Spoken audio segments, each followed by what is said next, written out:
Most police officers are notoriously unreliable in soapland, and it often falls to civilian residents to expose the criminals in their midst. These days, EastEnders mainstay Jack Branning, Scott Maslin, could easily claim the top spot for the worst cop in a serial drama. If there's one thing viewers agree on, it's that characters who trust in his professional instincts are, frankly, doomed. Yes, it's clear Line of Duty would have a field day with Jack. Let's examine the evidence on this bent copper. Recently, Jack informed civil partner Denise Fox, Diane Parrish, that Phil Mitchell's, Steve McFadden, days of freedom were numbered, in full earshot of young Raymond, the son Denise shares with Phil. The little boy later repeated what he heard, and Phil predictably made his escape with Raymond in tow. Jack then attempted to outrun Phil's car as it sped away. "We admire your efforts, D.I. Branning, but Usain Bolt you certainly are not." In the aftermath of the kidnapping, the detective's expertise stretched to revealing that Phil hadn't used any main roads during his getaway from Walford. Bravo, Jack. Sterling work. We could have told you that based upon our own extensive knowledge of Phil, a man who has been on the run so many times he is his very own passport forger.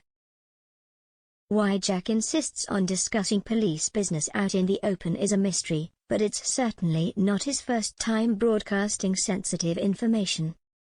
Last year saw one of his biggest ever blunders when he told brother Max Branning, Jake Wood, about Mick Carter's, Danny Dyer, childhood ordeal, after the pub landlord reported his former social worker to the police.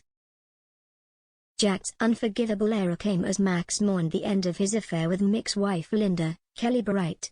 History has seen Jack consistently avoid pandering to his destructive sibling, so this decision made no sense. He faced a suspension for his serious breach of regulations, but was later back on the beat once more. Mother of God, Ted Hastings wouldn't stand for this. When Tom Rocky Cotton's, Brian Conley, true identity was revealed over Christmas, Jack's niece Sonia Fowler, Natalie Cassidy, questioned why he hadn't been the least bit suspicious of her fake father.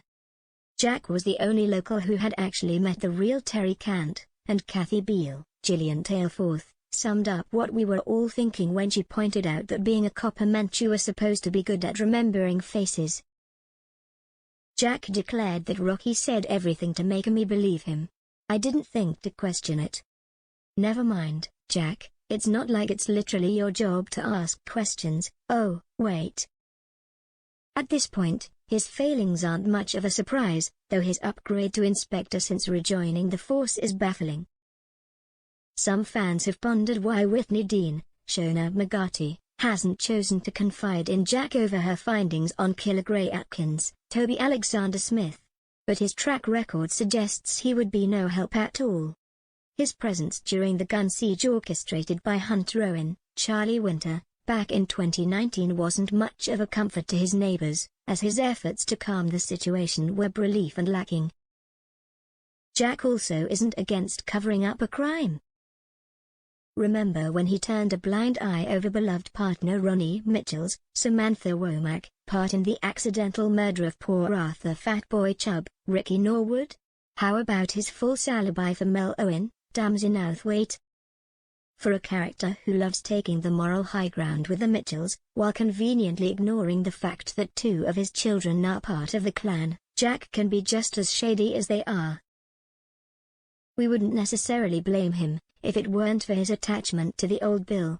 And since he's unlikely to ever be held to account by a team reminiscent of AC-12, perhaps it's time for EastEnders to rethink Jack's career before he's in serious danger of making the Hollyoaks constabulary look efficient.